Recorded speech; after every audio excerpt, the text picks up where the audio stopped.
Well, good afternoon.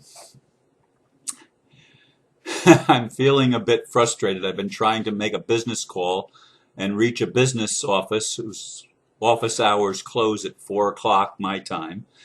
And they have not gotten back to me. They're not answering their phone.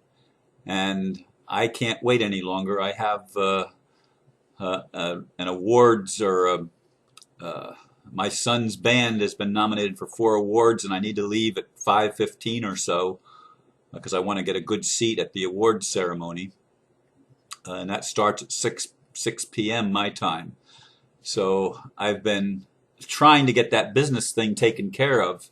I started very early afternoon, and not been able to reach him. So I mean quickly, like within the last 15 to 20 minutes, jotted down the title and the blurb for this, and unlike most videos, I usually sit and I ponder and I meditate before I begin.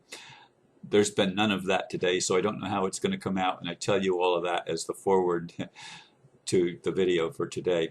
The title is Who's Really in Charge in Our World?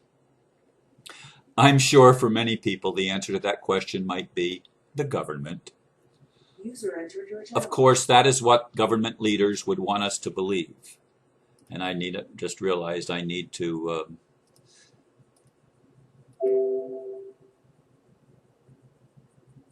oh, hold on a second here. I thought I could do this quickly, but I pressed the wrong button. Sound muted. Okay. Anyway, I'm back. I'm sure for many people the answer to that question might be the government. Of course, that is what government leaders would like us to believe. They like to see themselves as the authority. Perhaps another question might be more appropriate. What role does consciousness play in the global drama being acted out? That's likely the real battle going on right now for all of us. How conscious, how aware are we willing to be? And how long will we allow the matrix programming to determine our fate? Many of us have already said no to those who wish to control every aspect of our lives, yet many still sleep. Even though I am sure we have reached critical mass, the government still appears in control to most. How quickly that will change remains to be seen. For me, I feel it coming very fast, though I do not know what exactly will be the trigger that flips the switch. And I'm going to add a word. Yeah. So once again, let me apologize for being less prepared than I might normally be. These were thoughts that I had actually for this title earlier this morning following my meditation, but it's been Mondays are always hectic days for me, and today has been especially hectic because I've had some things added to my plate which are not normally on my plate on Mondays. So plus the fact, as I said at the beginning, of having an event that I need to leave relatively early for tonight, and I'll be gone probably all evening. But the idea of who is in control was really coming to me strongly this morning in my meditation period. And I'm realizing that it's not what it appears to be. I know you've heard me say that many times, but it's true. Consciousness does drive our reality, our experience, our collective consensus, if you will, on what's going on. And the consensus doesn't require the masses of people to be on the same page. In fact, it's never worked that way. It's always been a few people that have driven the whole thing based on their consciousness. So there's two very small groups of people working on the planet right now. One of them is creating the old programming. One of them is creating the new programming for the matrix. And the question comes to me right now, which one of those two groups is more powerful? Is it the group that operates in secrecy, operates in the dark, operates trying to control everybody and everything? Or is it the group that wants everybody to be free, that comes from a place of love and a place of inclusion rather than exclusion, a place where everyone is empowered, everyone is enriched, everyone is blessed because that's our birthright. Our birthright is to be blessed by our Creator. But we have long been programmed in a system, in a matrix, that has disempowered us, that has stolen our wealth, that has convinced us that we are less than and not worthy of the good things that are ours by creation and by evolution. And the truth of the matter is, when I say by creation, that happened a long, long, long, long time ago. And the process has been one of evolution, which is why we've been able to experience so much contrast, so much darkness, so much negativity. It's important so that we could see the depths of what is possible in creation. And the other side of it, the height, or the high places, or the blessing part of it, has been mostly withheld from us. Now, of course, you can go for religious or philosophical reasons as to why this is so. But I see it as simply part of the plan, part of the drama that was sort of the stage for it was set at the very beginning, because when physical creation happened, of course, in physical creation, you didn't necessarily see how everything was interconnected. You didn't see the oneness. You didn't see the unity. And yet it was always there. We just had to play in the ignorance. We had to play in the innocence. We had to play with less than a full cast, so to speak, of all of our parts. We gave up part of ourselves, our higher part, as we took on the physical form, and we became apparently alienated from creation. We became alienated from ourselves first, and then that went out to each other, and then it went out to the bigger picture, and to the bigger picture, and to the bigger picture, always coming from the place of consciousness, because consciousness is always the driver.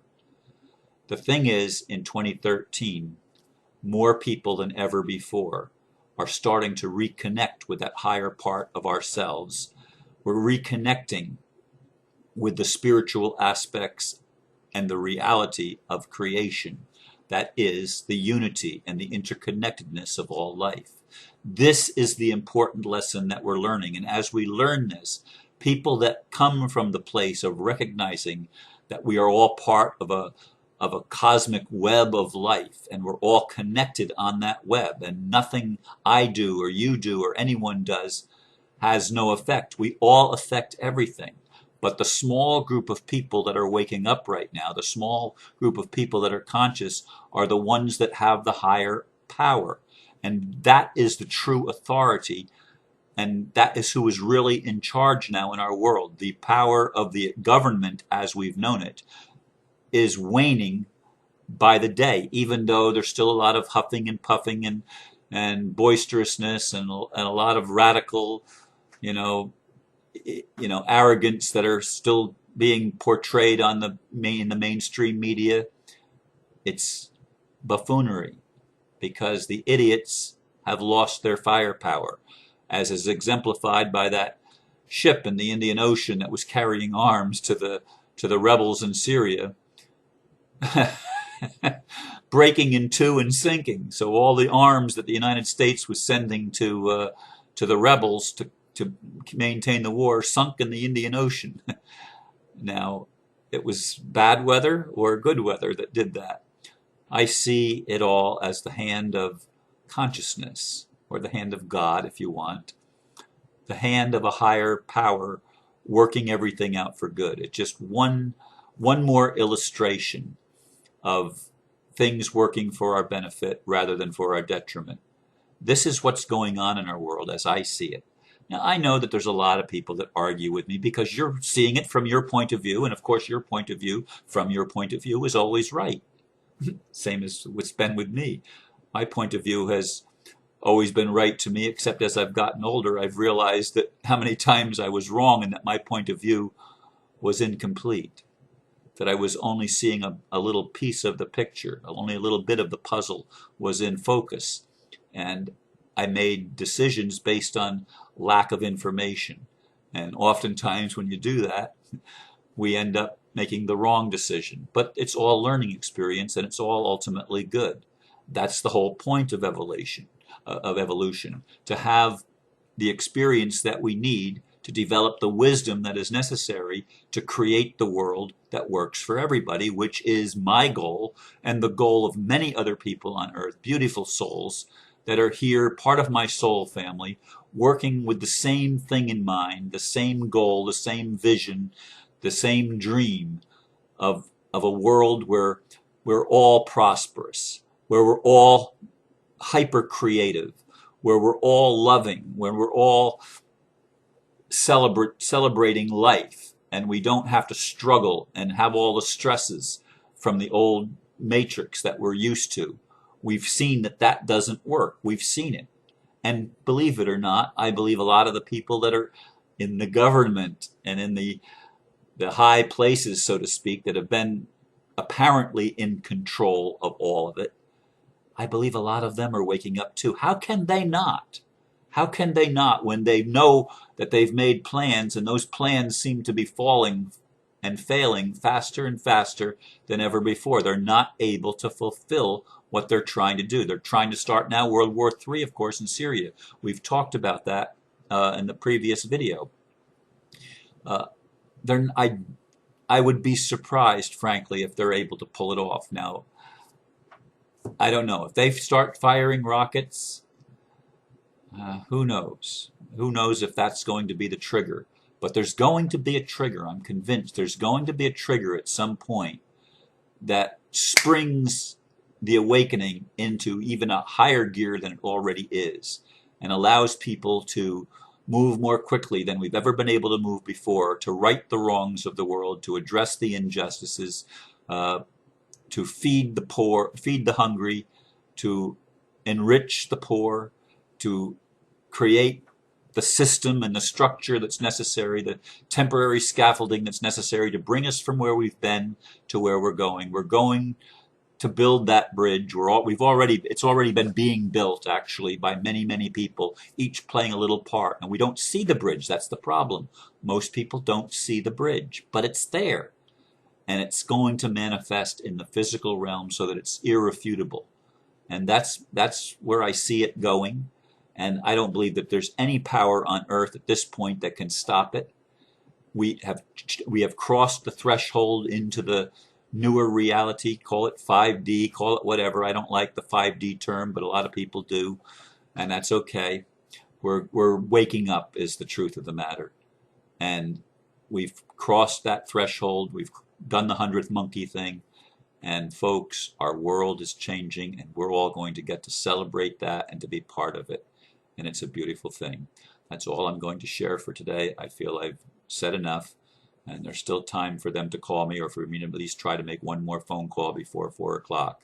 So again, thank you for listening. Namaste. The next video, by the way, I expect to be a conversation with Peter Van Runt, and that'll be tomorrow's video. We'll touch base with you at that time. Again, thank you, and namaste again. Bye-bye.